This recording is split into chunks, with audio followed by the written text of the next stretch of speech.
Christmas day উপলক্ষে আমাদের স্কুলের ছাত্ররা সান্তা ক্লজ সাজে। একজন মুসলিম শিক্ষার্থীর জন্য এটা জায়েজ আছে কিনা?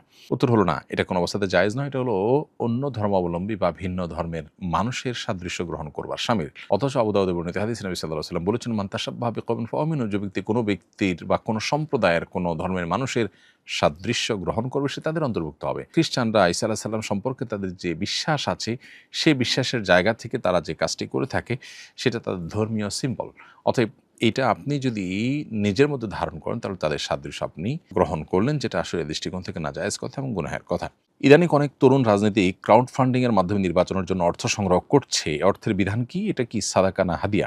এ টাকা প্রার্থী কোন কোন খাতে খরচ করতে পারবেন, কোন কোন ক্ষেত্রে খরচ করতে পারবেন না? একদিক থেকে এটা তো পজিটিভ যে তরুণ রাজনীতিক হোক আর প্রবীণ রাজনীতিবিদ হোক, তারা তাদের উপার্জনের পথটা একদম স্পষ্ট এবং ক্রিস্টাল ক্লিয়ার হওয়া দরকার, ট্রান্সপারেন্স হওয়া দরকার, যাতে করে সাধারণ মানুষ আস্থা অর্জন করতে পারে এবং তাদের নির্বাচনী খরচ বহন করতে গিয়ে যাতে কোনো অন্যায় অনাচারের পথ তাদেরকে মানাতে না হয়। এটা মৌলিকভাবে তো ভালো জিনিস।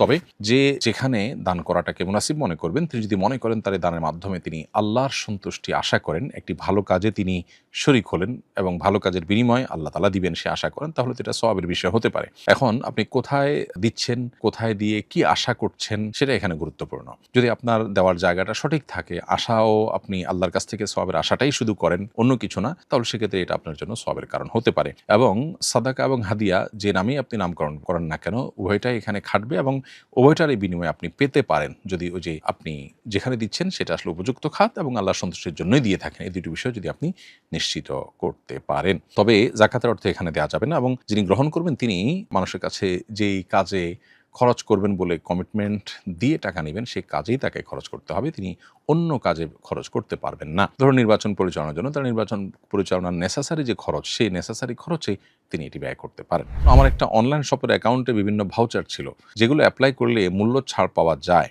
আমি এক ব্যক্তির জন্য সেই ভাউচার অ্যাপ্লাই করে পণ্য অর্ডার করি, এতে 50 টাকা অতিরিক্ত ছাড় পাই। তা রাখা কি আমার জন্য জায়েজ হবে? উত্তর হলো, যে কোনো অনলাইন শপে যে ডিসকাউন্ট ভাউচার আছে সেটি বিনিময়যোগ্য কোনো বিষয় নয়। বিধায় আপনার ভাউচার অ্যাপ্লাই করে তৃতীয় কাউকে যদি কিছু কিনে দেন, তাহলে ছাড়ের অংশটা তারই অধিকার হিসাবে বিবেচিত হবে, এটি আপনার নেওয়ার অধিকার থাকবে না। ফলে আপনি চাইলে যেটি করতে পারেন সেটা হলো যে, তৃতীয় যাকে আপনি কিনে দিচ্ছেন তার সাথে এই সমঝোতায় আসতে পারেন যে, তোমাকে আমি অমুক অনলাইন শপ থেকে আমার দায়িত্বে আমি এই জিনিসটা কিনে দিতে পারি, তুমি আমাকে 300 টাকা দিবা। আমি 250 টাকা কিনে তোমাকে 300 দিব, অথবা যে দামে পারি কিনে দিব। আমি এটা কিনে দেবো এখান থেকে, তুমি আমার 300 টাকা দিবা। অথবা আমি 250 টাকা কিনবো, 50 টাকা আমি রাখবো, 60 টাকাটা আমি রাখবো।